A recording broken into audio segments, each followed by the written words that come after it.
Mesdames, Mesdemoiselles, Messieurs, bonjour à toutes et à tous et bienvenue à notre rendez-vous matinal sur votre chaîne Canal Algérie. Je suis ravie de vous retrouver ce jeudi 13 mars, comme chaque jeudi, en direct de la station régionale de Pécha. Je vais vous accompagner pendant 1h30, de 9h à 10h30 et je vais avoir l'honneur et le plaisir de recevoir plusieurs invités. Malheureusement, nous attendions à recevoir représentant du Croissant Rouge algérien qui s'est excusé de ne pouvoir assister avec nous. Et je vous laisse avec cette pause musicale pour vous retrouver juste après.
الأضرارية الشروينية لحني قصيرة ملال الأضرارية الشروينية الله الليلة وا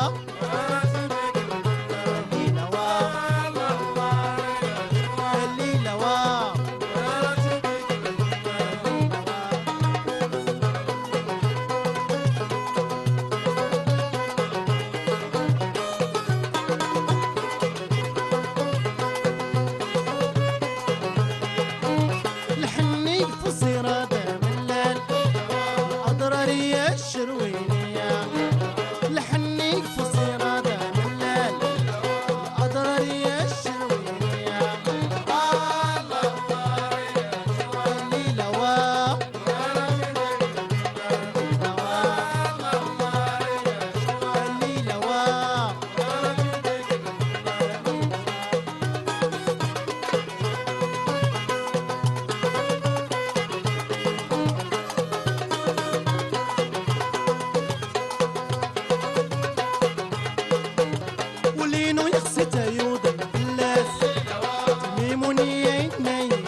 Et voilà, c'était cadeau de l'émission pour bien commencer votre journée. Je vous laisse avec ce jingle et nous reviendrons juste après.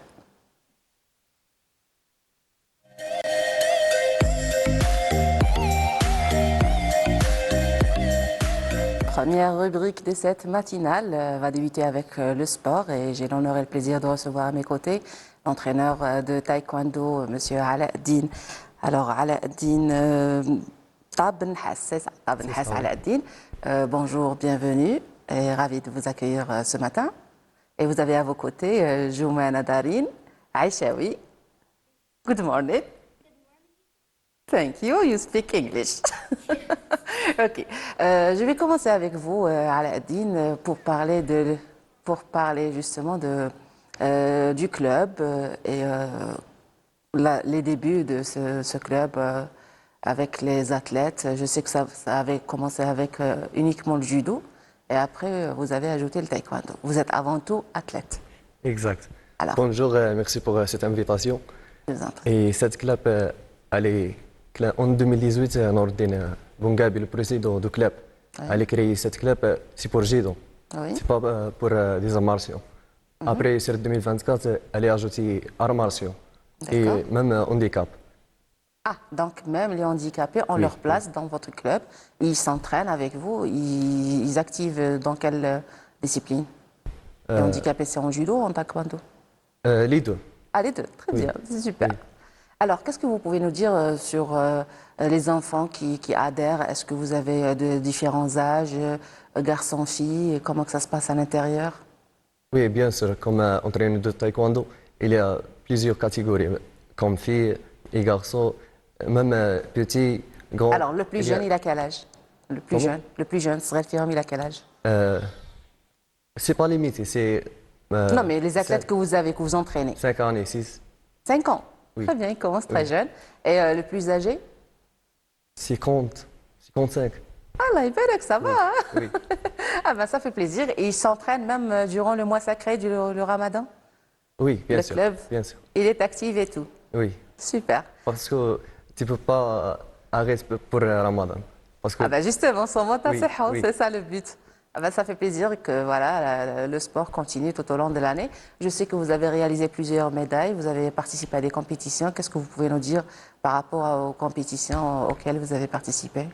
d'accord, cette club, il y a même des participations internationales, comme championnat d'Afrique et championnat d'Alger. Et le catégorie de taekwondo, Oui. elle est participée sur janvier. Donc ce club, déjà, il a commencé depuis 2024. 2018. 2024. Non, le club du taekwondo. Oui, oui. Il existe depuis quand? 2024. 2024. Octobre, exact. Octobre 2024. Oui. Donc vous avez commencé récemment. Et il y a combien d'athlètes qui... 25. Ah, quand même, voilà. Oui. Donc 25 athlètes. Ils ont participé aux championnats nationaux et internationaux ou uniquement non. régionaux? Non, tu peux Donc dire. je parle maintenant du taekwondo avant de partir et de parler du judo. D'accord. Alors pour le Le club taekwondo. de taekwondo, après 3 mois de participer, elle est participée sur le championnat Wilaya. Et دونك شاركتوا في الشامبيونا تاع الولايه de ولاية. بشار ومن بعد راكم عاد vous êtes en train de les former راكم عاد تتكونوا في هاد لي زاتليت باش يعاودوا يبارتيسيبوا في دوت. c'est pas comme ça. Il faut faire championnat Wilaya pour participer national. Alors, il y a 2 médailles sur le championnat Wilaya D'accord. qui fait participation pour national. Qualification. Très bien. Donc Oui. ils sont qualifiés pour participer à l'échelle nationale. Oui. Et on revient vers le club du judo. وقتاش فتح الكلوب تاع الجيدو؟ شكون هما اللي يلعبوا فيه؟ Est-ce que c'est le même principe que le club تاع taekwondo? Il y a des différences? Bien sûr, comme le وش هو judo. الفرق exactement? Oui, le judo, c'est art martial. Ça veut dire comme taekwondo. Le club commencé sur 2018. Comme ça. D'accord. Où le judo, c'est plus actif que taekwondo parce qu'il y a plusieurs entraîneurs. Alors, le club est plus actif. D'accord, je ne parle pas du club, mais je parle de la discipline en elle-même, c'est-à-dire sport هذا نتاع الجيدو واش الفرق بينه وبين التايكواندو؟ Est-ce que في les kata مانيش عارفه انا كيفاش comment Oui, ça se oui. passe à l'intérieur. D'accord. Je commençais avec taekwondo. Taekwondo, beaucoup plus, tu joues avec les pieds. Ah d'accord. Oui. Donc la discipline elle se base Les pieds. particulièrement sur Oui. les jambes, oui.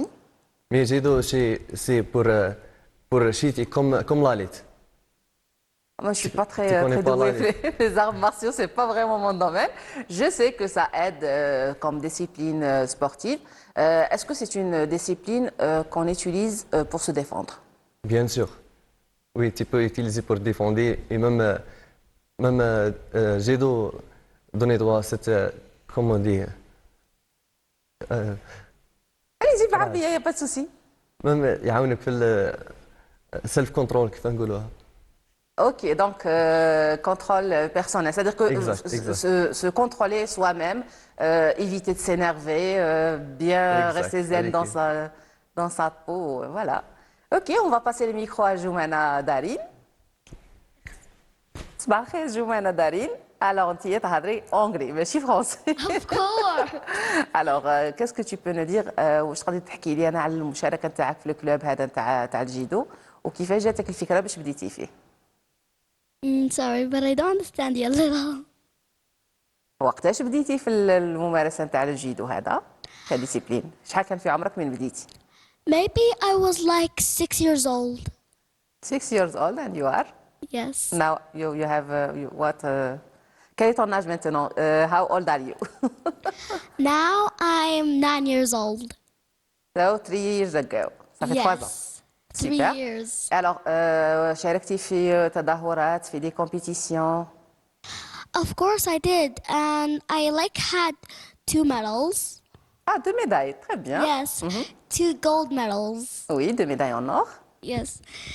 The first one like when I was about to go to the yellow belt. And the second one when I won a kind of competition in Bashar. Donc, ceinture jaune pour la première. Vous avez participé avec la ceinture jaune, الحزام الأصفر.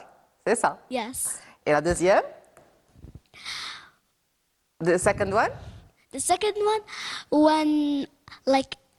when I won in a competition In competition. in Oui. Bashar. Here. OK. qu'est-ce qui représente واش يمثل لك الجودو في الحياة نتاعك؟ علاش رحتي درتي هاد لا ديسيبلين؟ علاش ما خيرتيش حاجة واحدة أخرى؟ علاش لو جودو؟ I don't know. I'm not the one who chose, but maybe my parents. Donc c'est tes parents qui ont choisi pour toi. Et ça te plaît؟ يعجبك الحال في الجودو؟ Yes, I loved my judo a lot. I kind of trained with my sister. Ah, il y a aussi ta sœur qui s'entraîne avec toi. Yes. Super.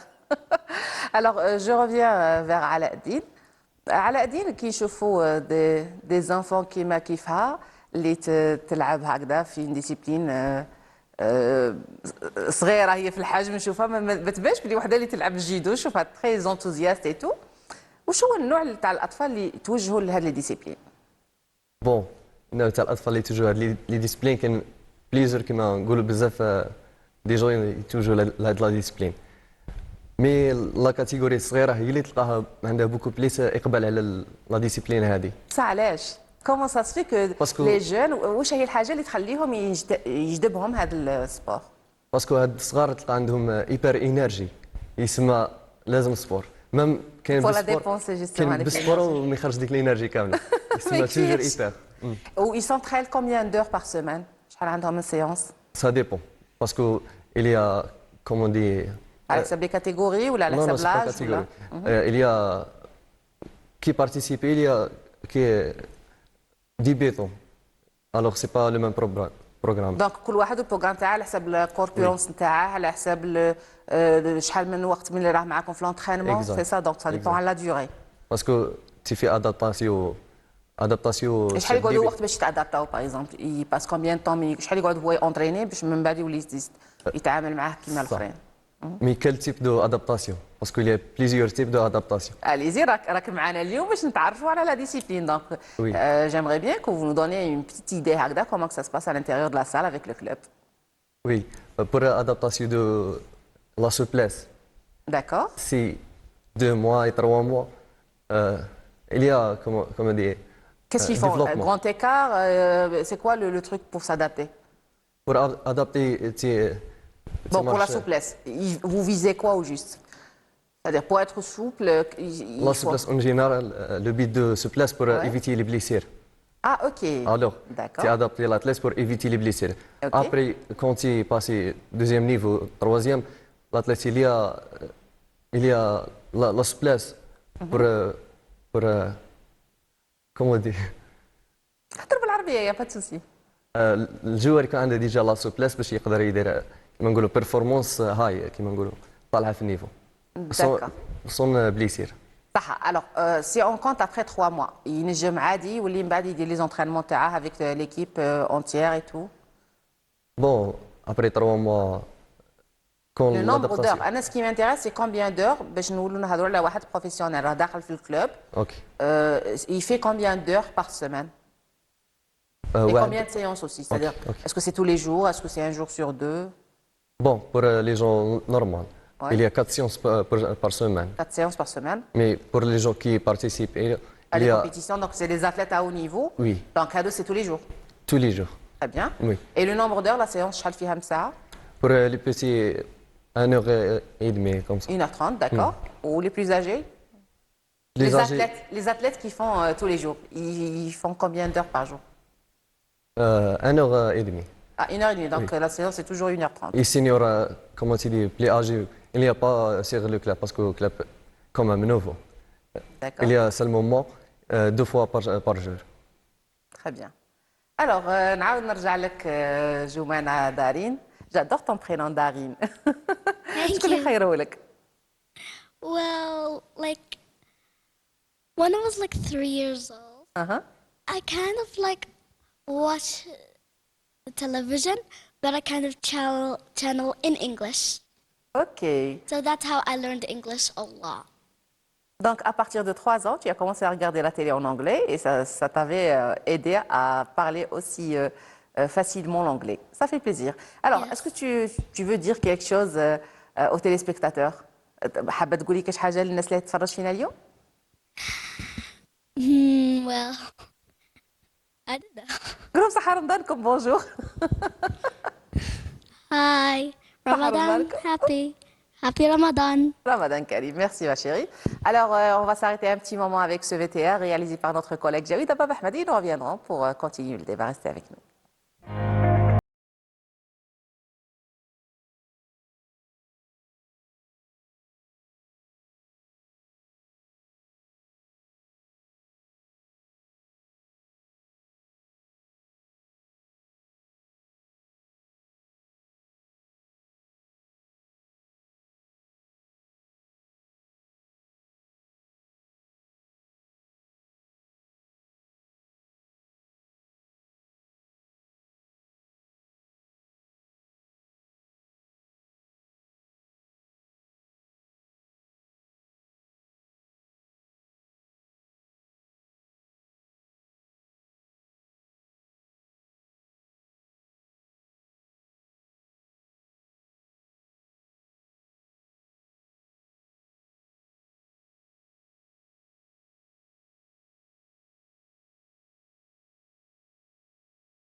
Plutôt, ce sont de vraies écoles de vie à part entière.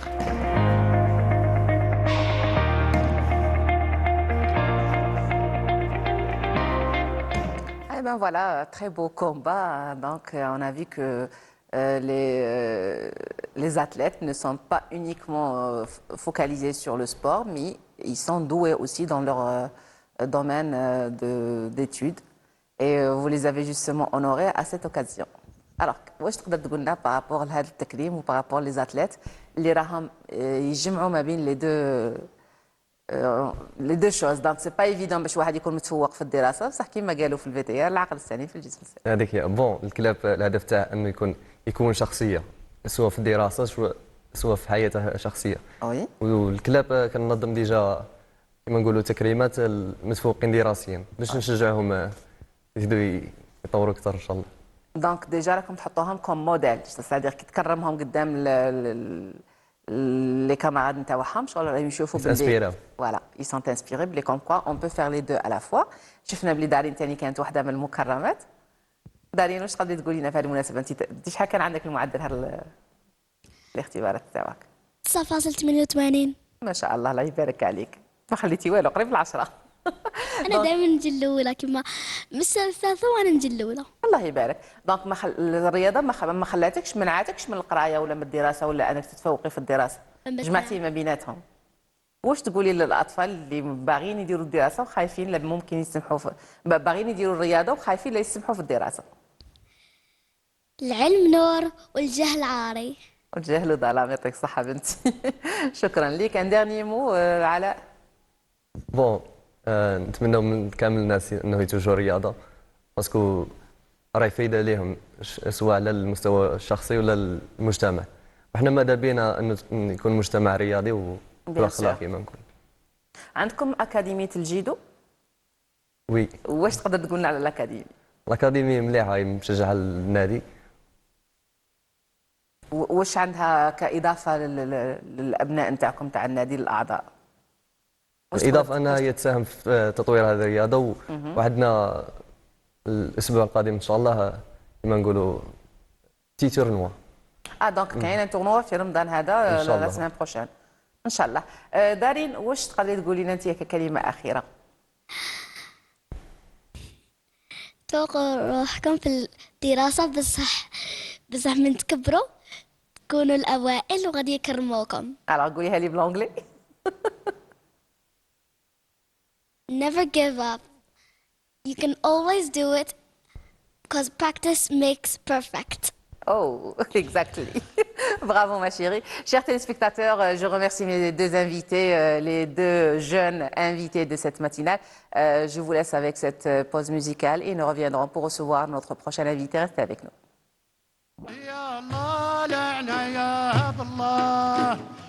والله يا الله مولانا مولانا وانا في عركم رجال الله.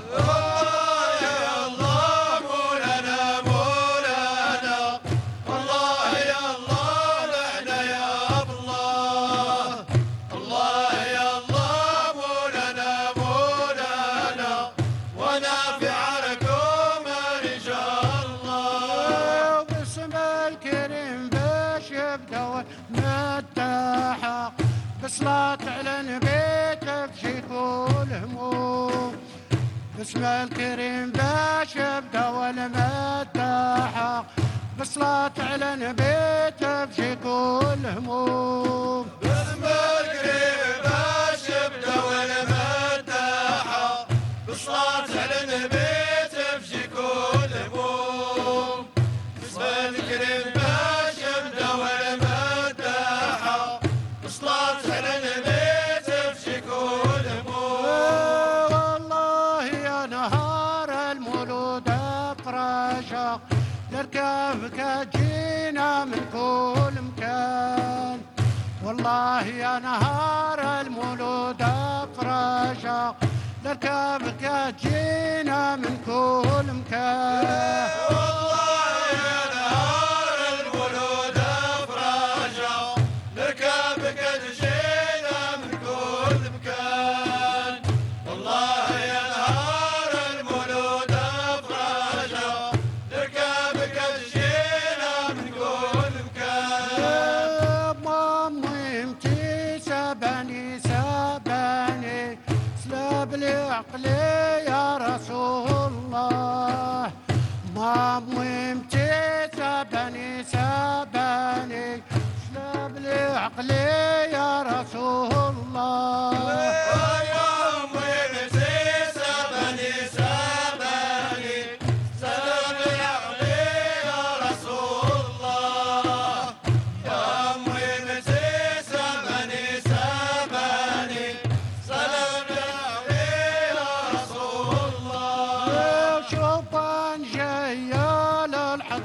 يا بابا يعيطوا عليك يا رسول الله شبان جاية للحضرة يا بابا يعيطوا عليك يا رسول الله شبان جاية للحضرة يا بابا يعيطوا عليك يا رسول الله شبان جاية للحضرة يا بابا يعيطوا عليك يا رسول الله القبة مشيت عليكم يا عيسى واللي يزورها يبرم كل هموم بابا مشيت عليكم يا عيسى واللي يزورها يبرم كل هموم بابا مشيت عليكم يا عيسى واللي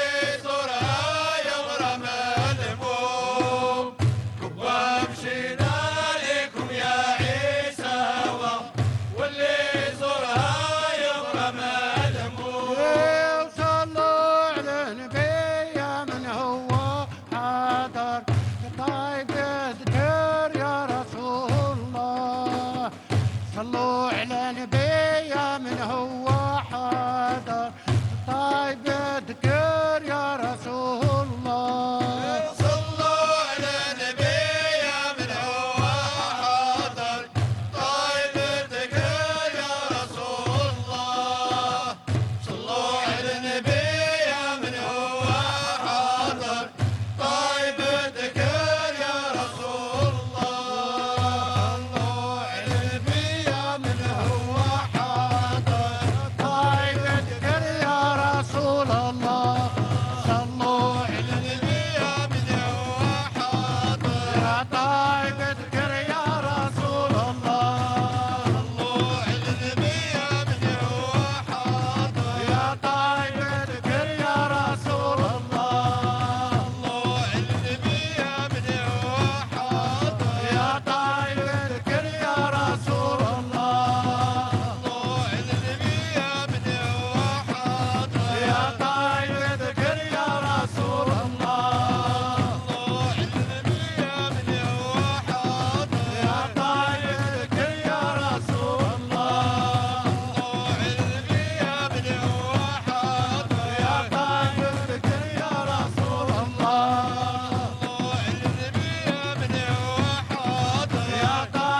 صلوا على النبي من هو حاضر يا طيب اذكر يا رسول الله صلوا على النبي من هو حاضر يا طيب اذكر يا رسول الله صلوا على النبي من هو حاضر يا طيب اذكر يا رسول الله صلوا على النبي من هو حاضر يا طيب اذكر يا رسول الله صلوا على النبي من هو حاضر يا طيب اذكر يا رسول الله صلوا على النبي من هو حاضر يا طيب اذكر يا رسول الله صلوا على النبي من هو حاضر يا طيب اذكر يا رسول الله صلوا على النبي من هو حاضر Bonjour chers téléspectateurs, nous sommes avec vous en direct de la station régionale de Béchar et j'arrive à ma deuxième rubrique avec mon invité Lamia Sedderé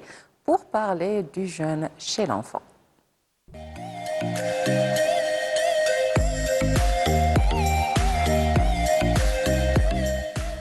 Comme je l'ai annoncé, Lamia Sedderé est mon invité de cette matinale. Bonjour madame, bienvenue. Bonjour et merci pour l'invitation et bonjour à tous les téléspectateurs et Sahar Mdanhom. Merci beaucoup. Alors justement, nous allons parler du jeûne chez l'enfant, un cas particulier et auquel beaucoup de mamans se posent des questions par rapport à quand est-ce que laisser l'enfant jeûner, à partir de quel âge, est-ce que ça nuit à sa santé, quelles sont les étapes pour le faire, ainsi de suite. Oui, c'est vrai.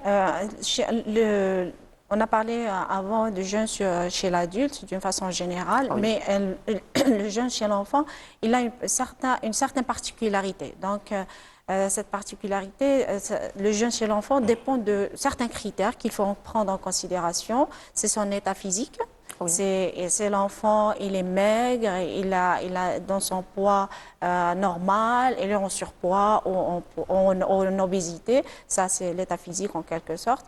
Il y a le deuxième critère, c'est son état de santé. S'il n'est pas malade, s'il ne souffre pas de maladies chroniques, il faut prendre ces conditions de santé en considération. Et le troisième critère, c'est surtout son âge. L'âge, c'est très, très important. On ne peut pas permettre à un enfant de 3 ans, 5 ans de jeûner. Donc, un des critères. Et le quatrième critère que j'ajoute, c'est le climat. Le climat et la saison au Ramadan arrive. Donc, il faut prendre en considération beaucoup ça, parce que le Ramadan, au mois d'hiver, c'est pas le Ramadan au mois d'août, en été. Donc, ici, les conditions climatiques changent. La durée du jeûne aussi. Et la durée du jeûne change. Il y a beaucoup de paramètres qui entrent dans la permission, permettre ou pas à l'enfant de jeûner. Ouais. Donc déjà, est-ce qu'on va faire jeûner l'enfant directement toute la journée? Ça, c'est une bonne question parce que l'enfant, déjà, c'est toujours, on commence par un jeûne progressif. En quelques heures, en commençant par quelques heures, ça dépend de l'enfant, s'il demande à sa maman, et surtout en commençant par l'âge. C'est-à-dire, le jeûne, si on veut commencer à faire apprendre à l'enfant, Initier déjà l'enfant, voilà. à l'enfant à jeûner, donc c'est à partir de... On va dire, il y a certains qui préfèrent 7 ans, mais de préférence de 10 ans, parce qu'au moins, son corps, il peut supporter le jeûne. Et ça commence de quelques heures, Voilà. de 2 heures, 3 heures, 4 heures. Donc surtout quand on voit les enfants se rivaliser entre eux, j'ai jeûné, j'ai fait combien de jours. Exactement. Donc même si on ne lui permet pas, il va s'entêter et il va dire que je vais jeûner. Alors, il faut jouer avec lui, c'est-à-dire on va jeûner la moitié de la journée, soit le matin, soit l'après-midi, on commence par quelques heures. Comment on fait? Oui, c'est ça. On a tous commencé comme ça avec les enfants de la famille. Exactement, on a tous commencé avec ça, de commencer par c'est l'exercice. Tu peux prendre ton café et jeûner après jusqu'à midi. Oui. Ensuite, tu peux prendre ton déjeuner et puis jeûner jusqu'à la rupture du jeûne ou alors 17h, 18h. Exactement. C'est que l'enfant qu'il apprend à s'abstenir de manger et de boire pendant la période permise que la maman choisit. 2-3 heures, pas plus. 2-3 heures, 4 heures. Et ça dépend de l'âge et ça dépend des conditions physiques, comme vous l'avez déjà mentionné. que la maman décide et voit que c'est possible ou pas lui permettre de jeûner. Donc, et surtout ne pas le forcer. Maintenant, si il dit que j'ai envie de boire, eh ben, il faut le laisser boire. Oui, c'est très important ce que vous venez de dire, parce qu'ici, il y a des signes que la maman doit surveiller. Oui. Tels que même si l'enfant est sans tête, mais il faut suivre son état, comment évolue pendant la période permise de jeûne. Oui. C'est-à-dire la pâleur du visage, sécheresse des lèvres, la fatigue, peut-être concentration, il a tendance à s'évanouir, il va dire que j'ai envie de dormir, mais lui, il est en train de s'évanouir. Donc, dans ces conditions, là, la maman de préférence, elle doit faire la rupture mais sinon, surtout poser la question, tu arrives à supporter, tu n'as pas envie de boire, tu peux boire si tu veux. Oui. Voilà, c'est-à-dire l'encourager quelque part et voir comment il va résister. Oui. Mais surtout pas le forcer, parce qu'on voit parfois des mamans qui veulent vraiment, il reste qu'un quart d'heure, il reste qu'une demi-heure, et surtout à la fin de la journée, finalement, l'enfant, il peut risquer une hypoglycémie. Il risque une hypoglycémie, il y a eu des cas où l'enfant risque à fatiguer, c'est-à-dire une fatigue de ses organes, de son foie, ou c'est quelque chose, c'est-à-dire même son cerveau, surtout le cerveau, qu'il y a une hypoglycémie, et le cerveau pour l'enfant, chez l'enfant, il a vraiment besoin d'énergie. l'énergie, et ça commence par l'énergie des sucres simples, c'est-à-dire, et c'est pour ça qu'il faut, s'il a envie de boire, s'il a envie de prendre des gâteaux, des sucreries, il faut le laisser son choix. Et après, s'il veut jouer comme quoi il a jeûné telle heure, telle période, alors il faut le féliciter. Et à un certain âge, si elle arrive à finir avec progressivement et avec les ans, s'il arrive à finir la journée, et donc il va faire la rupture du jeûne avec les adultes, avec ses parents et tout, bien sûr, la famille sera super contente et elle va faire la fête. Et le récompense, et les belles amies. Et ça fait tradition, ça fait partie des traditions. traditions justement depuis nos ancêtres, le premier jeûne Oui. chez l'enfant. Il a toujours été récompensé, fêté, Mémorisé. Exactement. Mémoriser cette période. On prend les photos, ça reste incarné dans la mémoire de l'enfant, comme quoi son premier jeûne était bien réussi. marqué, oui. Il était bien réussi, donc c'est un bien. début dans sa religion et il est tout content de satisfaire sa famille, sa religion, sa personne, son ego, son propre ego, de se rivaliser avec ses pères et tout ça. Oui. Oui, je suis capable, je suis grand comme vous, je peux faire ça comme vous, etc., etc. Et après une journée de jeûne, il va calculer quand est-ce qu'il va faire son second. Oui, Et c'est à partir de là il La faut suite. justement. Et voilà, c'est là où le rôle des parents intervient. Est-ce qu'il est capable? Est-ce qu'il peut le faire? Est-ce que en période de composition, comme on l'est justement actuellement? c'est très important ça. Oui, elle est en période, par exemple, quand vous venez d'évoquer le problème, cette période d'examen ou période de scolarisation, comme maintenant, on est en période de scolarisation, les devoirs et les examens. Il faut faire vraiment de ne pas trop encourager le jeune. Peut-être le week-end, mais pas toute la semaine, parce que l'enfant, il a besoin d'énergie pour se concentrer sur ses études, et sinon il va... Que ce soit pendant la révision ou que ce soit durant l'examen. Sinon, il va s'endormir en classe, pendant l'examen, ou même en classe. Même s'il ne s'endort pas, il aura du mal à se concentrer, à même remémorer. S'évanouir, il aura une hypoglycémie et ça peut affecter sa concentration, même sa vision, plein de choses.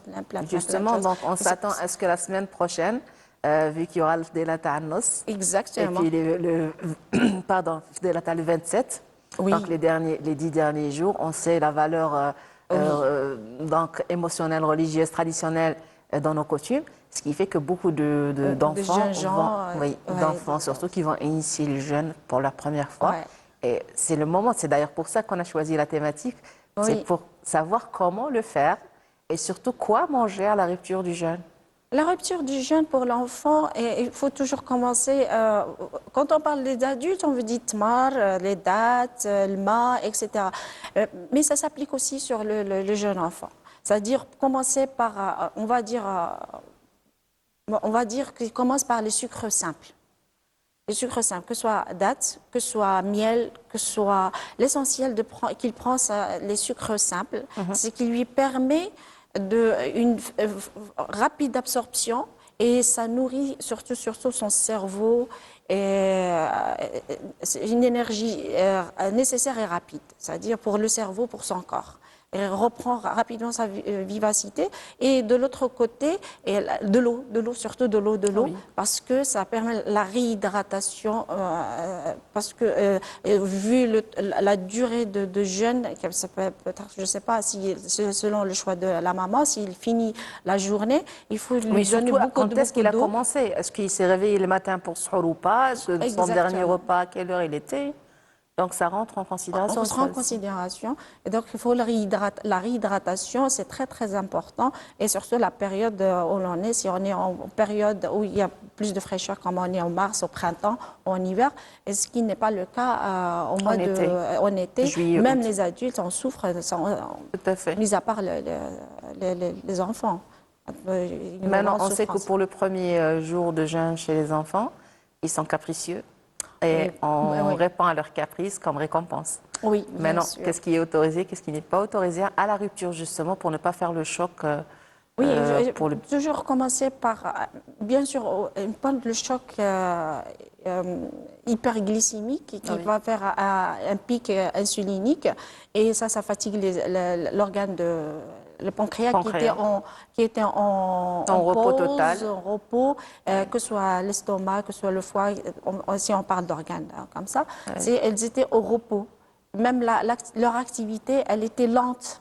Mais si on le donne à la fois, tout à la fois, ça fait un pic. Chocolat, zlabia, chamia, date, miel, oui, mais il faut mélange tout un ça. petit peu. Mais Ouais. même si on ne peut pas faire contrôler les quantités, au moins contrôler la durée. Voilà, répartir ces Répartir sucreries, que ce sur la soit pas durée. concentré sur un même moment. Sur le même moment, comme ça se fait certaines familles que je critique, qu'ils mettent tout un menu sur la table, mettent harira, les salades, les hlous, les différents hlous et Les boissons gazeuses, les boissons jus. gazeuses, les Et tout ce jus. qui en suit, C'est ouais. joli à voir, oui, c'est vrai, c'est joli à voir une table aussi variée, aussi Bien garnie, mais l'estomac ne va pas supporter tout ça et il y a des choses qu'elle va le prendre et il y a des choses qu'elle va les refuser. Si on parle, on va personnaliser l'estomac en tant que personne. Donc, il faut prendre en considération ça. Il y a une différence entre le besoin et le désir de la personne. Tout à fait. Et c'est Le ça corps, qu'il faut- qu'est-ce qu'il a besoin? C'est ce qu'il faut le définir en premier, d'ailleurs. Et le désir d'une personne, parce que j'ai envie, mais Mais le corps dit je résiste à tout sauf à la tentation. Ouais, c'est On va pas ça, pas lui, ouais. on va pas le tenter et lui demander de ne pas faire. oui, de ne pas je manger. lui dis non, j'ai pas besoin, j'ai besoin de ça, juste l'essentiel, Exactement. effectivement. Alors, pour revenir aux enfants, alors une bonne méthode pour faire jeûner un enfant de 6 ans, je vais prendre juste un exemple. J'ai un enfant de 6 ans et je veux l'initier au jeûne. Donc, je fais comment? Commençons par le faire s'abstenir du manger, mais ne pas le priver de l'eau. Vous dire, D'accord. oui, je vais pas te donner manger, tu ne vas pas manger le pain ou quelque chose comme ça, ce qu'il a envie, mais tu bois de l'eau. Mais est-ce que je peux l'initier dans un seul carême, c'est-à-dire le mois sacré de cette année, il n'a jamais fait de jeûne auparavant, Oui. je commence petit à petit jusqu'à aller une journée, ou alors je commence petit à petit, l'année prochaine, il va faire la journée. Comment je vais faire? Non, journée, 6 ans, pour un enfant de 6 ans, de préférence, ne pas finir pas la jeûner. journée. C'est beaucoup pour lui. Parce Donc, que l'initier c'est- petit à petit, quelques heures, c'est tout. quelques heures et même partiellement, même ce qui est des plats, on va dire partiellement. Si vous mangez votre plat, mais vous jeûnez pour la salade, ou vous jeûnez pour les gâteaux, ou vous jeûnez pour le petit dessert. Ou sinon, entre les repas. Entre les repas. Oui. Je mange le principal, mais au lieu de grignoter Oui, entre les heures. les heures. donc, Mais j'ai- surtout l'eau, il ne faut pas le priver de priver. l'eau. Ou bien lui préparer des jus, même des jus sucrés, Oui. même s'il jeûne, vous lui donnez Jus de l'eau. naturel surtout. Jus naturel, au moins il est alimenté, son corps n'est pas privé d'eau, c'est-à-dire De liquide, on va de dire, liquide, oui, liquide, et de sucre. Nutrition, voilà, Nutrition, une petite de nutrition qui nutriments va, oui. nécessaires. Mais il faut jouer sur oui, non, oui, non. Ok. ouais. Alors, à partir de quel âge je pourrais faire jeûner mon enfant une journée? Ce n'est pas le faire jeûner, le laisser jeûner. Parce que Laisser jeûner généralement, à à partir de partir de 6 ans, 10 dès qu'ils sont à ans. l'école, ils vont retourner à la maison disant moi, j'ai ma nièce, elle a commencé à 7 ans, en train de calculer. J'ai jeûné 7 jours cette année. L'année prochaine, je vais faire 15 jours. Ah, tu m'avais promis de faire toute l'année, tout le mois, pardon, non, cette année. Et non, là, c'est- on ne sait pas trop comment réagir avec un enfant Non, et qui est capable, hein, surtout. Ici, il faut vraiment jouer sur le. Il faut faire attention parce que ici, il ne faut pas penser ce que l'enfant a envie ou suivre son envie, mais plus penser à sa croissance. Parce que l'enfant, à cet âge-là, il est en période de croissance. Si je le prive de telle chose, il y a Il vraiment se prive. Je ne le prive pas forcément. il il se prive, c'est-à-dire ici il sera une perturbation en quelque sorte parce que déjà nous en tant qu'adultes de la première semaine on a des mécanismes Oui. On a des mécanismes, on a une période d'adaptation au nouveau rythme alimentaire. Alors, si on parle de l'enfant, c'est un peu plus compliqué. Alors, il est en période de croissance, il faut aller doucement et lui faire comprendre que c'est bien et bien manger, c'est bien pour sa croissance que de jeûner. Parce que là, c'est... Donc, il n'est pas du tout recommandé de jeûner. Surtout à 5 ans, 6 ans, Non, on parle entre 6 ans et 10 ans. 6 ans, 10, à partir, on va dire 7 ans, 8 ans et plus. 6 ans, 5 ans, 6 ans. Donc, 7 ans et plus. 7 ans Alors, et plus. en moyenne, combien de jours pourrait jeûner un enfant de 8 ans? Je dirais pas plus. Lui donner le week-end. Oui. Premier week-end, pas. Mais Il y a beaucoup d'enfants qui seront mécontents aujourd'hui. tolérer les vacances, Oui. tolérer les week-ends, et parce que et le forcer à dormir, parce que pour économiser leur énergie. En voilà un point important, justement, la perturbation du sommeil de la famille tout entière et que l'enfant subit par conséquence.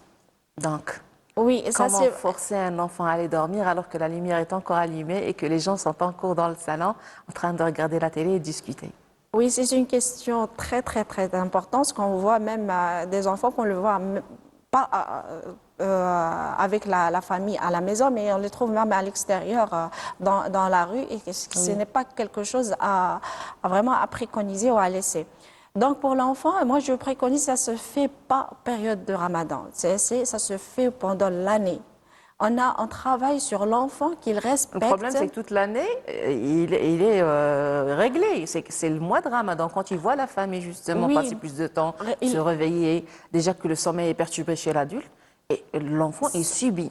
Donc, Non, c'est là ça le drame. subit. Moi, je ne partage pas vraiment parce que j'ai passé par l'expérience qu'il faut la rigueur. Ici, c'est la rigueur des parents. Oui. Parce que ici, l'enfant, quand il voit il y a une rigueur des parents et qu'il le force à aller dormir Voilà. et éteindre toutes les lumières, parce que même si nous, en tant qu'adultes, il faut prendre le petit quart d'heure de baisser le son de la télé, les sons, il faut baisser les sons, éteindre toutes les lumières, le maximum de lumière, et pour donner à l'enfant l'ambiance du sommeil, c'est-à-dire une fois qu'il voit que tout est calme, il a tendance il a envie d'aller dormir.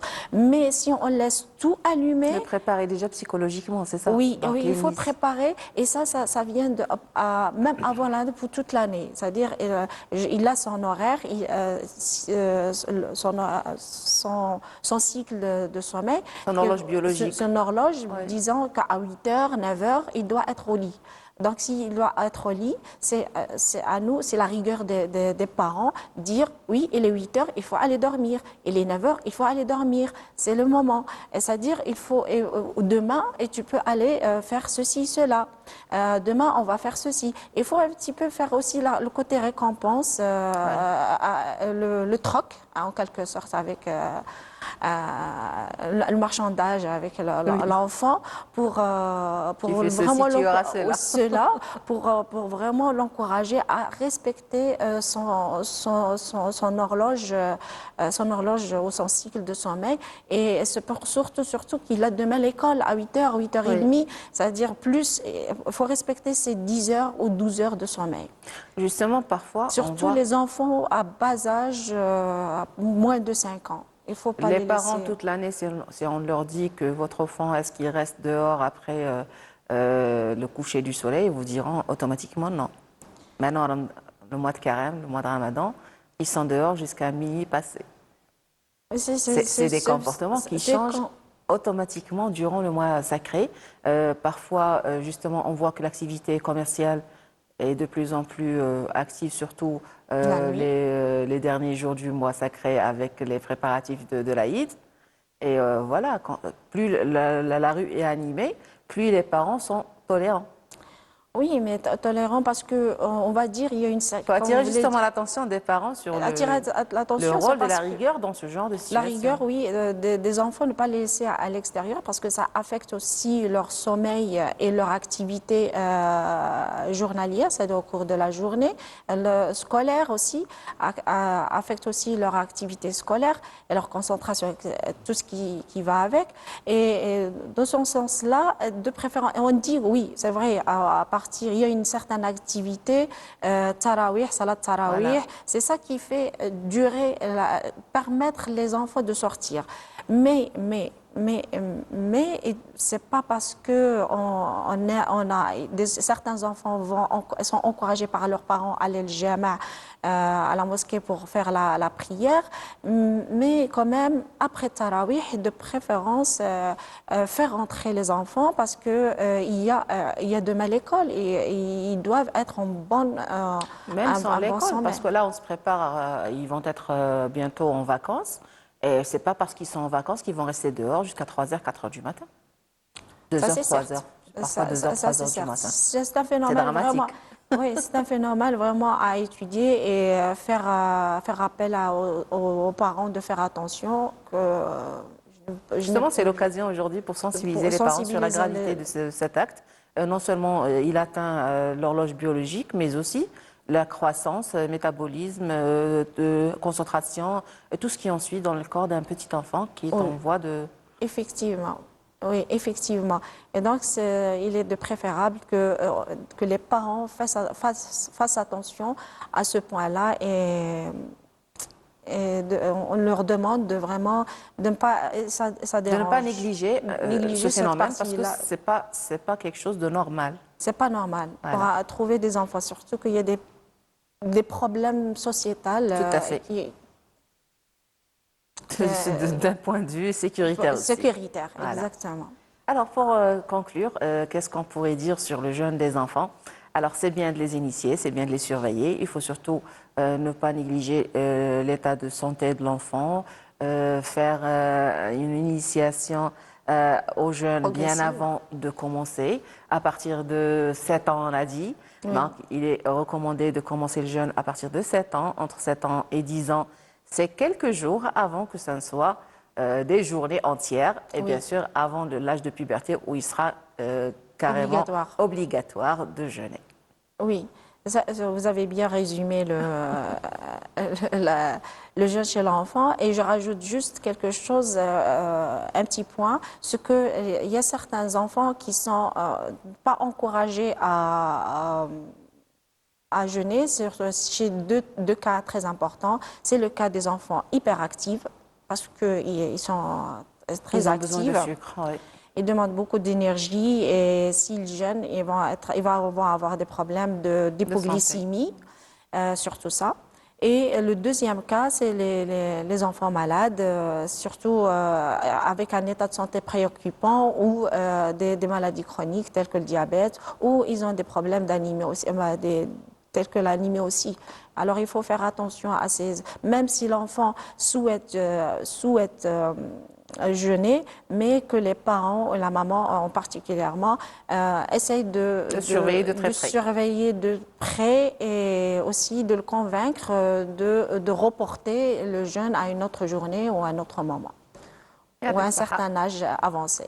Oui. Merci beaucoup, Madame Sederi Lamia. Bon jeûne, bonne journée. Merci. Et j'ai été très ravie de vous accueillir aujourd'hui. Chers téléspectateurs, nous arrivons à la fin de ce deuxième plateau. Je vous laisse avec cette pause musicale pour recevoir notre prochain invité. Restez avec nous.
Bonjour chers téléspectateurs, nous sommes avec vous en direct de la station régionale de Béchar et nous arrivons à notre troisième et dernier plateau. Je vous retrouve après ce jingle.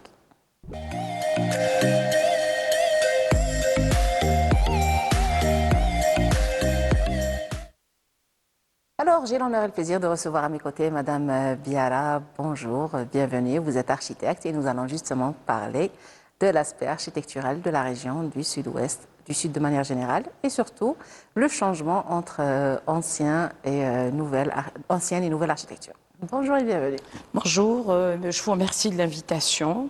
Et je vous remercie d'avoir répondu à notre invitation. Merci, vous êtes la bienvenue. En fait, permettez-moi en exorde de dépeindre brièvement le contexte saharien parce qu'il constitue quand même, il occupe une superficie assez importante du territoire national algérien. Et je voudrais aussi parler ou bien évoquer les éléments pertinents qui ont été à l'origine des établissements humains au Sahara.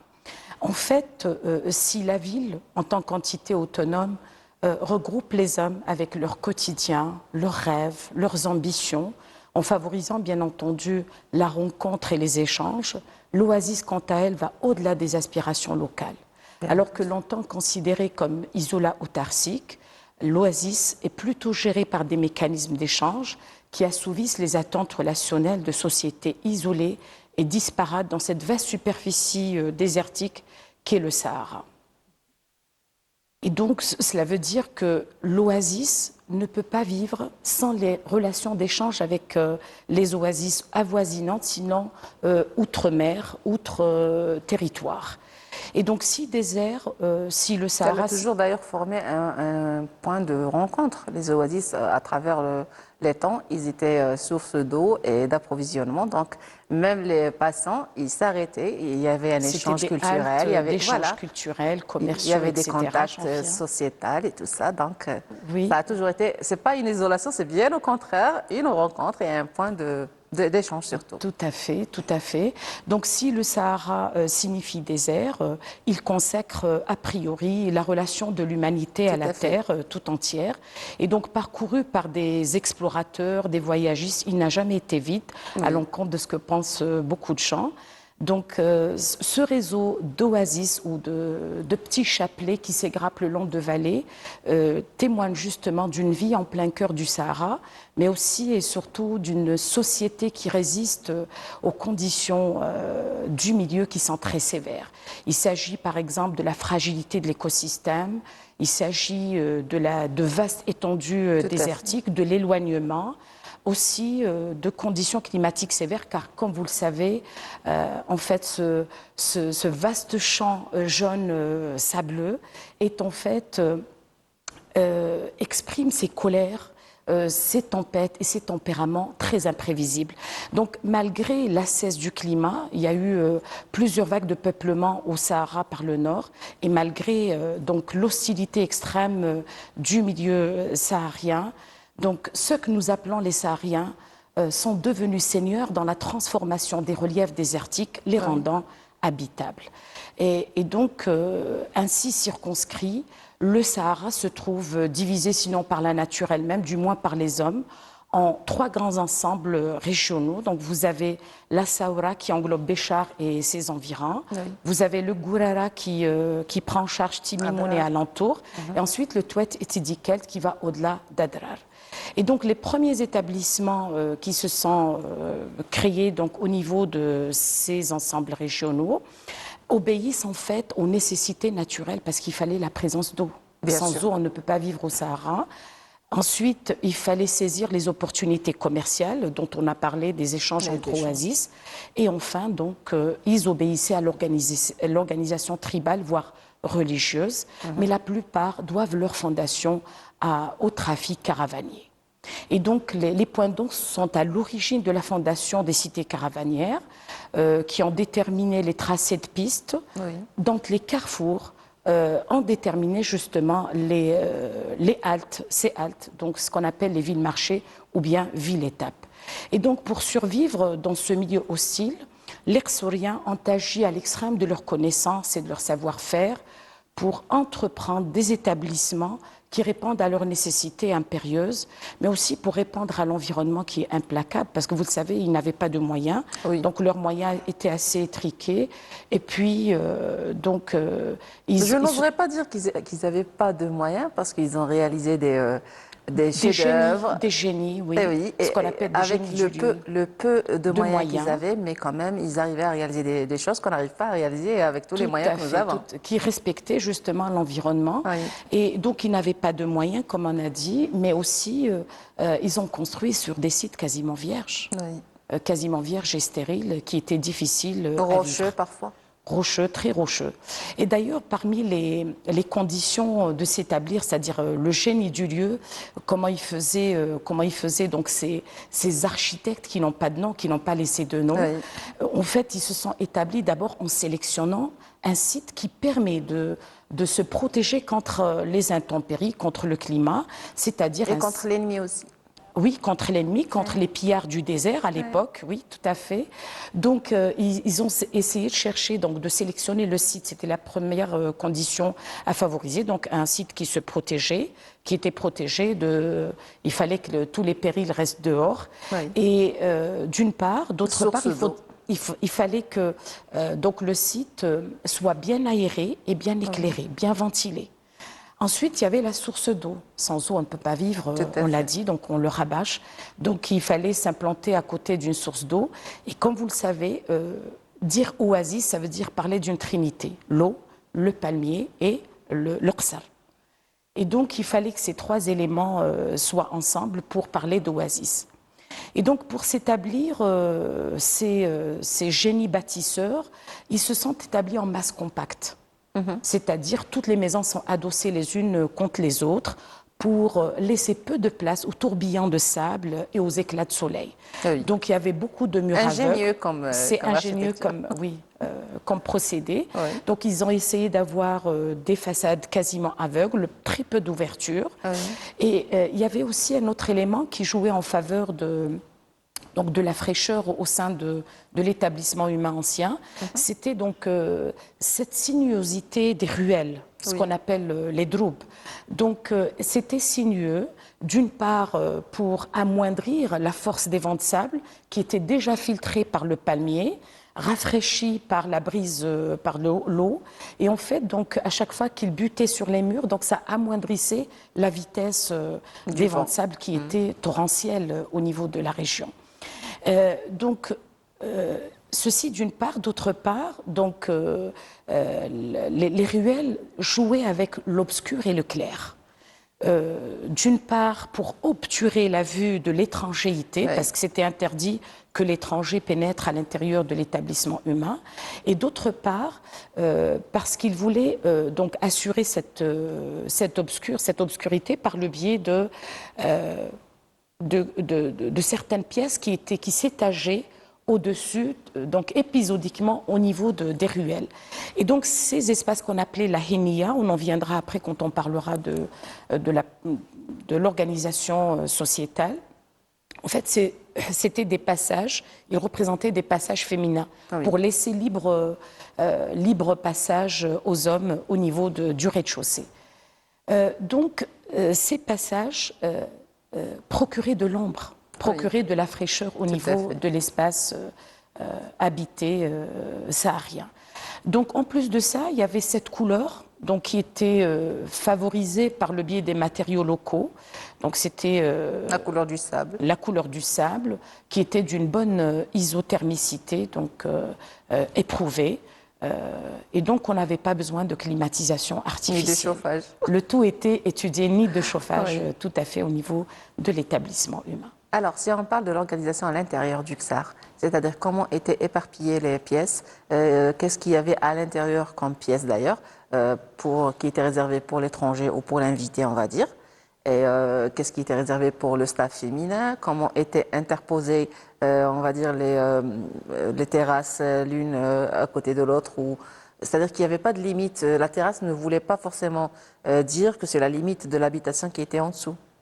Oui. Donc, alors pourquoi ce mélange comme ça? Et puis, surtout les pièces, qu'est-ce qu'il y avait comme pièces importantes dans chaque maison à l'intérieur du XAR? D'accord. Donc, au niveau de cet établissement humain, en fait, il faudrait dire que les maisons représentaient des tombeaux d'ici-bas.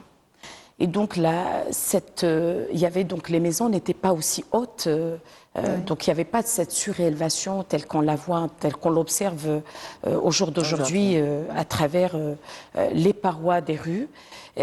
Donc l'horizontalité venait justement récuser l'orgueil. Et donc à chaque fois qu'il y avait, c'est-à-dire une forme aplatie, elle renvoyait à l'humilité et à la soumission. Et toute verticalité était dédiée aux éléments de culte, tels que la mosquée, le minaret. Oui. Donc c'était ça qui se glorifiait de la verticalité. Tout le monde était égaux devant Dieu. Devant Dieu, voilà. Et donc c'était la spiritualité qui dominait. Et en fait, donc, la maison était d'architecture assez simple. Très simple, mais le principe de base était l'introversion, à l'image de l'introversion de la mentalité, du vécu, de la famille qui était très réservée à l'époque. Qui était très réservée, qui sauvegardait son intimité, qui préservait l'intimité. Et en fait, il y avait tout un procédé, c'est-à-dire à partir de l'entrée, nous avions un espace au niveau du seuil qui s'appelait skrifa. Donc la skrifa, c'est un espace qui permettait de filtrer. En fait, c'est un espace de transition donc qui obturait le passage au truchement d'un élément qu'on appelait chicane. Donc c'était un mur et donc le dégagement devait organiser une coudée avant de déboucher sur l'espace central qui constituait cette introversion qui est le patio en fait. Ouais. Et donc cette importance des éléments de transition dans l'espace habité saharien préservait en fait l'intimité familiale, mais aussi préserver le domaine féminin, parce que la femme était préservée de l'œil de l'étranger et donc beaucoup d'occupations, de tâches ménagères s'effectuaient au niveau du patio. Et de retrouvailles aussi, parce que les femmes se retrouvaient entre elles à l'intérieur de la maison. Il ne fallait pas interrompre cette qada, on va dire, quand elles se retrouvaient. Oui. Et du coup, il fallait vraiment réserver l'accès et puis mentionner quand il y avait un étranger qui devait accéder à l'intérieur.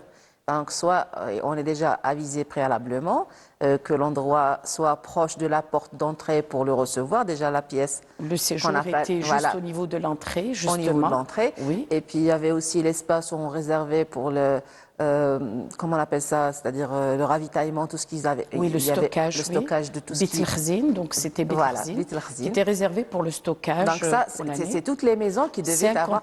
C'est incontournable. Voilà. Donc c'est des pièces qui existaient incontournablement, inévitablement. Il n'y avait pas l'épicier à l'époque. Il n'y avait pas l'épicier, c'est tout le monde qui produisait ses épices à la maison. Toutes les femmes façonnaient leurs ingrédients à la maison. Oui. Et donc, je voudrais souligner que donc, les maisons qui étaient à côté, donc il fallait un jardin. Oui. Donc il fallait un jardin, donc potager, etc. Et donc l'espace de stockage à proximité. Et donc les femmes qui travaillaient stockaient. Il y avait aussi un espace de stockage à l'échelle d'Ursar. Commune. C'était à l'échelle d'Ursar parce qu'il y avait, on n'oublie pas qu'il y avait la palmeraie. Et comme il y avait donc les échanges avec les autres Ksoriens ou bien avec les autres Oisiens, il fallait donc avoir un espace qu'on appelait Nouadr. C'était une autre place qui jouxtait donc l'entrée d'Ursar. C'était un espace de stockage pour le blé qui servait donc aux échanges avec à l'extérieur. Donc cet espace de stockage était dédié à la communauté externe, mais il y avait des petits espaces à l'échelle de la maisonnée. Donc qui servait de... N'oublions pas aussi qu'il y avait donc un espace réservé au bétail, donc aux animaux. Aussi, les animaux. Donc ça aussi c'était obligatoire. Et donc les formes des parcelles allaient en longueur vers l'ouest. Pourquoi? Parce qu'il fallait avoir un jardin. Donc il y avait le jardin, il y avait le patio, il y avait plusieurs espaces qui étaient ouverts, donc à ciel ouvert, qui étaient aussi des éléments bioclimatiques qui permettaient l'aération et la ventilation naturelle au sein de la maison. Ce que je voudrais signaler aussi, c'est que les pièces d'habitation n'étaient pas aménagées, il n'y avait pas de meubles à l'époque. Oui. Et donc on utilisait la maison ou bien la pièce à convenance. Donc, si on reçoit des invités, on peut l'aménager comme on veut. Exactement. Il faudrait dire aussi qu'il y avait la cohabitation sociale. C'est-à-dire que tout le monde vivait ensemble, donc le grand-père, les frères, Les avec leurs belles-sœurs, familles, les les belles-sœurs. enfants, oui. Donc Cousins, c'était la cousines. grande famille, la famille élargie, contrairement à ce qu'on voit au jour d'aujourd'hui. Donc les couples s'installent à titre privé dans des appartements encore plus petits. Et donc la maison était extensible. Donc à chaque fois au besoin, quand un enfant se mariait, on pouvait construire ou édifier une autre partie en extension à la maison d'habitation. Il faut dire aussi que la même famille occupait la même ruelle. Donc déjà, le Ksar, il y avait Oui. plusieurs ruelles et chaque famille avait son propre côté. Oui, donc le Ksar répartissait des familles en quartiers qui étaient reliés par les droubs, justement. Et ces droubs, donc, étaient reliés à l'espace, donc à la mosquée, qui avait un autre espace aussi, qui était la Jmara. Donc, il y avait beaucoup d'espaces publics. Oui. Donc, la Jmara, qui était le lieu de discussion des affaires Échanges, épineuses voilà. de la société pour réguler les problèmes, notamment d'eau, enfin, tous les Et problèmes puis, de la, pour de la l'information société. aussi, Pour les l'information. décès, les mariages. Tout à fait, tout à fait. Oui. Voilà. Alors, si on commence, on a donné l'aspect traditionnel de la chose et comment ça a commencé à se moderniser. Parfois, on a vu de la restauration de plusieurs ksars pour les garder justement comme monuments historiques. Ça fait partie de notre patrimoine culturel. Alors, avant de parler de la restauration, on va parler de la modernisation.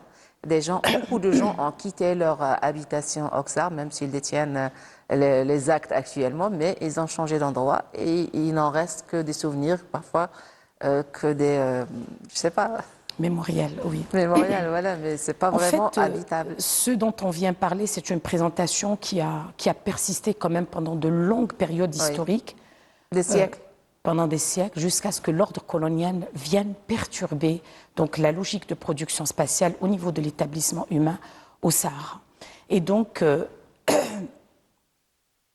comme vous le savez, vous connaissez le manège, donc la ville ancienne a subi moult transformations, d'où émerge la ville, disons, européanisée, parce que donc il y avait des rues larges à l'encontre de dans l'ancien établissement, on avait des ruelles très étroites, sinueuses. Donc là, il y avait une régularité de l'espace public, régularité des voies, très large qui permettait l'accès de la voiture De qui véhicules. n'existait pas auparavant. Exactement. Et donc il y avait un élément aussi important, c'était l'extraversion.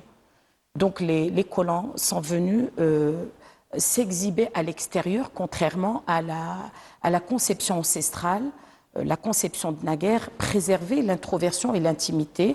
Donc maintenant, tout était exposé à l'extérieur. Donc il y avait des façades avec des fenêtres très hautes, très importantes, avec un nombre illimité d'ouvertures.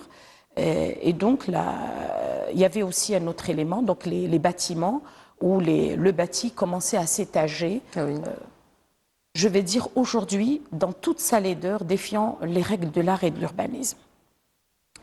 Et donc, avec le temps, donc après l'indépendance, le départ massif des colons a laissé un legs au cadre algérien qui manquait malencontreusement en cette époque-ci de formation intellectuelle, agrémenté de l'absence de coordination entre les services administratifs. Et puis, n'oublions pas que c'est-à-dire l'état socio-économique du pays à l'époque était un petit peu désastreux. Donc après l'indépendance. Et donc c'est ce qui a multiplié les langages architecturaux sans harmonie. Mais ce qui s'est passé aujourd'hui, pourtant nous avons une masse intellectuelle assez importante, mais n'empêche que nous agissons avec des individualités. C'est-à-dire que la production ancestrale, la production de naguère, était une culture de masse. C'est-à-dire que ces bâtisseurs construisaient ensemble. C'était la Tuisa, tout le monde construisait ensemble, mais aujourd'hui, chacun dépend de soi.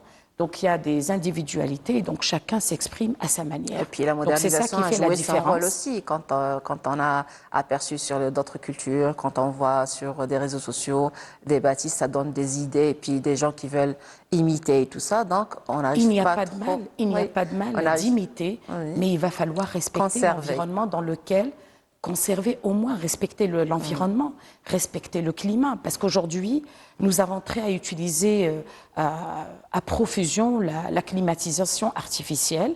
Et donc, c'est ce qui va induire aussi les changements climatiques de suite. Donc, Tout à fait. Et donc, ça, c'est problématique. Il faut donc, à mon avis, respecter un tant soit peu l'environnement et le climat dans lequel on s'incruste. Donc, ceci dit que c'est vrai, il n'y a pas de mal de suivre, donc de s'inspirer de l'européanisation, de s'inspirer, de se moderniser, mais Et tout en gardant un aspect, tout en quand gardant même un aspect, culturel et une identité tout à fait. qui reflète nos origines, qui reflète nos traditions, qui reflète notre passé présent. Je prends un titre d'exemple, par exemple, la ville d'Adrar. Elle a conservé l'aspect architectural avec la peinture, la couleur et tout ça, même s'ils ont modernisé à l'intérieur. Mais quand on arrive à Adrar, on voit Il y l'aspect a un style architectural voilà, qui est général, dominant, qui est une dominant. couleur dominante. Exactement. Mais soyons optimistes parce que je suis très contente de l'initiative de l'État parce que je fais partie de la commission qui a été désignée pour l'étude des cahiers de prescription spéciaux pour l'étude du cachet architectural, parce qu'on s'est échappé justement de notre contexte. Maintenant, nous devons faire un feedback et revenir un petit peu à nos origines. Et puis ça fait Pour beau, respect. hein, garder un même aspect, surtout pour les façades, ça donne un joli... joli cliché, oui. Oui, mais là, ça devient vraiment anarchique. On est en Plusieurs train de couleurs, dénaturer le Exactement. milieu, justement. Aujourd'hui, Et ça on- devient vraiment, je vais dire, une pollution visuelle. Quand on voit un truc comme ça, un qui est bâti, l'autre qui est en couleur, l'autre qui a... qui est inachevé. inachevé, l'autre, je sais pas, il y a un aspect pas une étude anarchique. globale. Oui, Oui, il y a un aspect anarchique. Il faudrait aussi valoriser l'importance de la façade avant de rentrer à l'intérieur. Il y a beaucoup de gens qui finalisent l'intérieur et qui laissent traîner l'extérieur. Surtout que la façade participe, Représente la vie, carrément. représente, oui, une propriété publique. Ce Tout à n'est pas fait. une propriété privée. Exactement. Donc, à partir du seuil, ça vous appartient, mais à l'extérieur, ça fait partie de la propriété publique. Et donc, cette façon de dénaturer, je pense qu'il va falloir faire un feedback, faire un stop, revenir. Donc, je profite de l'occasion pour éveiller un tant soit peu la conscience Oui. de nous autres architectes, de mes collègues qui exercent à titre privé. Donc, avant de se lancer dans les concours d'architecture, de revenir, de respecter donc le milieu dans lequel on exerce, dans lequel on vit, et puis respecter les conditions climatiques qui sont très sévères. Parce qu'il faudrait dire que nous avons pratiquement 2 saisons à Béchar, donc l'hiver et l'été. Donc le passage est très rapide entre les 2 saisons. On ne ressent pas le printemps ni l'automne. Exactement. Oui. Et puis, il y a un autre volet aussi. Tout ce qui est ancien, traditionnel, n'est pas forcément moche. On voit des chefs-d'œuvre d'autrefois qui gardent leur beauté à ce jour, qui font des sites touristiques, à l'exemple de grandes mosquées à l'échelle mondiale, ou alors même des cathédrales, des endroits qui étaient les trucs des Romains, comment on appelle ça C'est pas les rings. Comment on appelait l'endroit où se faisait l'exhibition Le forum, vous parlez Non, du non, forum des italien? Romains, l'endroit où ils mettaient la scène là pour. Oui, le forum, les forums romains où il y a l'exhibition, où il y a les gladiateurs, les jeux de Je cherche un gladiateurs. autre mot, c'est pas le forum, mais bon, on va le remplacer.